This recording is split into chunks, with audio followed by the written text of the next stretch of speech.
FPO यानी कि farmer producer organisation किसान उत्पादक संगठन किसानों का एक ऐसा समूह होता है जो कंपनी एक्ट के तहत रजिस्टर होता है और कृषि उत्पादक कार्य को आगे बढ़ाता है। हमारे देश की सरकार देश के सभी किसानों को कई तरह की सुविधाएं प्रदान करती हैं, लेकिन इसके बावजूद भी किसानों को कई तरह की समस्याओं का सामना करना पड़ता है, जिससे किसानों को खेती में किसी भी प्रकार का लाभ नहीं प्राप्त होता है।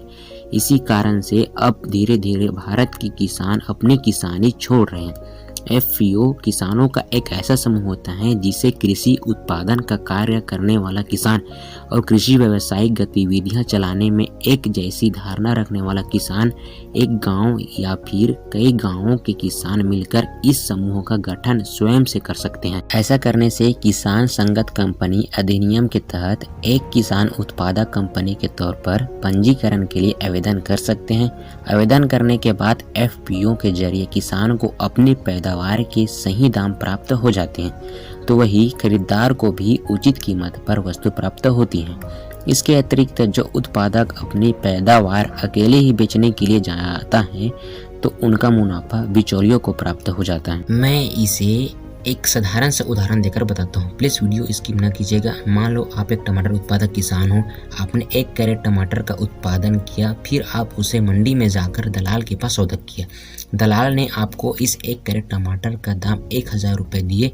फिर वही दलाल इस 1 कैरेट टमाटर को द्वितीय उपभोक्ता, जिसे हम आम भाषा में कोचे भी कहते हैं, इस कोचे को और टमाटर से उत्पादक सामानों की कंपनी को ये दलाल 1300 रुपये में बेचेंगे।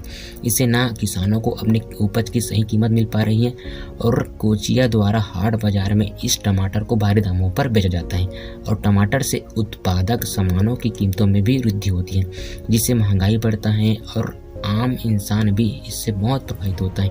वही अगर एफपीओ के माध्यम से किसान डायरेक्ट अपनी ये टमाटर कोचिया और कंपनी को बेचे तो 1 कैरेट टमाटर 1100 रुपये में भी बेचे तो प्रति कैरेट किसानों को 100 रुपये एक्स्ट्रा कीमत मिलेगी और द्वितीय उपभोक्ता मतलब कोचिया और कंपनी वालों को 200 रुपये का नुकसान भी नहीं होगा, जिससे ये अपनी कीमत नहीं बढ़ाएंगे और मार्केट में भी दाम संतुलित रहेगा और आम इंसान भी अपने जीवन सरलता से जिएंगे।